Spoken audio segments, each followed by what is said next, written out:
The one person, of course, who's responsible is this animal who pulled the trigger. He's the one we hold personally responsible for this, and rightly so. But it's also true that Mayor de Blasio, with his anti-cop rhetoric, has created an atmosphere in the city that has made an occurrence like this much more likely than it otherwise would have been.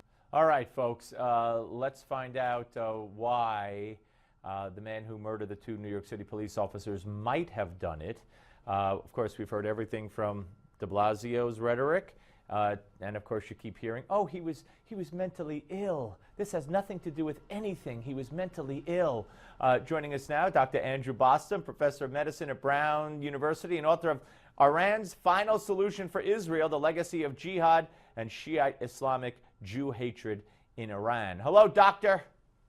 Hi, Steve. Thanks for having me on. Well, I think this is very important because, like I said, there's many in the media not even willing to admit that this guy had something against the cops, notwithstanding the fact that he attended a rally, that he said on his Facebook page or wherever he tweeted out, Instagram, why he was going to do what he did.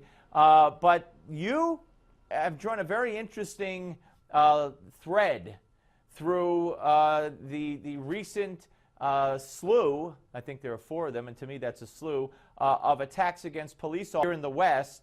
And you find, specifically to this attacker, there might be an Islamic connection. Well, absolutely. I mean, people are reluctant to even acknowledge that the man is a professed Muslim, comes from a Muslim background.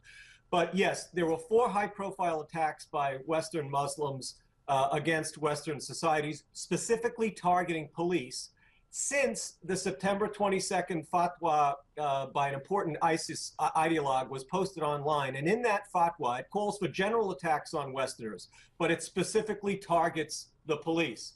So we had the Hyder attack in Melbourne, Australia, literally a day after that fatwa came out back in September. A month later, we have another New York area attack by Zale Thompson. And then the same day that, again, his name is Ismail Abdullah Brinsley, brutally slaughtered those 2 cops in Brooklyn, there was a French Burundian convert to Islam who attacked police in France. So since that fatwa has been issued, there have been 4 specific attacks on police.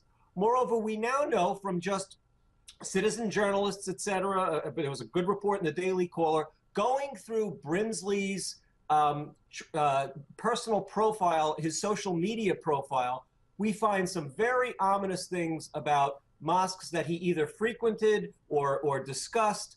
These leads have to be followed up, that have been hotbeds of jihadism and have been subject to investigation by the NYPD itself. And the most recent revelation shows him walking to one of these mosques from last September. And this particular mosque has been associated with paintball games to create jihad assassins, specifically methods to disarm the police. It's been associated with jihad terror activities and funding. I mean, these are leads that serious journalists must be following up upon, and they're not doing it thus far. All right, so you talk about this one mosque in Brooklyn. You say he frequented or discussed mosques that are hotbeds of jihad. What other, I mean, how many are we talking about here? We have the video, you say, of him approaching one mosque in Brooklyn, where his mother lives. Where else? Also another mosque in Brooklyn that became infamous because of the blind sheikh, the Al Farouk Mosque. There's a discussion of Eid celebrations there, you know, Muslim holiday celebrations there. But I'm just saying, Steve, that his social media accounts need to be connected to real activities. The other thing is that he posted proudly a very important jihad terror verse from the Quran, Quran 860, so the 8th chapter, the 60th verse, on his Facebook page. And this is a verse that has been cited by the Muslim Brotherhood. It's part of the Iranian constitution. It's cited in a jihad war manual from the Pakistani army. And in fact, it's cited by Islam's prophet himself, Muhammad, for sanctioning his own acts of terror. He says, I have been made victorious with terror, and he refers to the same Quranic verse. Now, these leads, these connections need to be followed up. No one is denying that this man had obvious psychosocial problems. But how his own psychological makeup and his social milieu interacted with Islam, particularly jihadist hotbeds, really needs to be explored in light of these 4 attacks that have occurred in such a short time frame. So you're talking about jihad, you would call it jihadist postings on his Facebook? Well, I don't know why else you would cite that particular verse. I mean, all right, so jihadist postings, the visits or associations with mosques that have been associated with jihad. So why isn't anybody following up on this? Look, Steve, let's pray that quietly the NYPD is doing this. What I'm concerned about is the absolute taboo by the mainstream media, including, unfortunately, Fox at this point. That clip that you had is interesting, but it doesn't get into any of these issues. And I think that this reinforces the fear of journalists that they cannot even suggest these kinds of connections. Yeah. Doctor, always a pleasure to talk to you, always insightful, and thanks for being brave enough to speak up. Thank you very much, Steve. All right, take care. Dr. Andrew Bostom, ladies and gentlemen.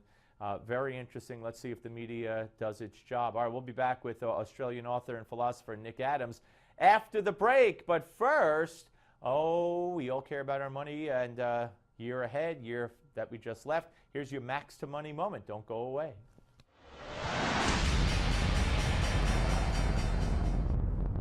When it comes to an investment strategy, many people get caught up in the next big thing or intrigued by a friend's can't-miss stock tip. But before you take the dive, ask yourself, does this pass the what versus the why test? Imagine you're at the supermarket. Someone approaches and says, "Hey, what are you making tonight?" To which you reply, "Not sure. Could be a cake, could be a casserole." Unfortunately, this is an example of what investing. This is how most individuals invest. Getting so focused on the ingredients, we lose sight of the absolute objective and goal. In contrast, why investing asks 3 fundamental questions that should guide all of your decisions. Number 1, what are your absolute needs? Number 2, what are your desirable wants? And number 3, if there's any money left over, what are your aspirational legacy ideas? Talk to your financial advisor about your goals and objectives. If you're focused on income, a dividend stock or bond strategy may be best. If appreciation is important, growth stocks in emerging areas like tech and biotech may be the way to go. And remember, you can diversify your risk by investing in sector indexes.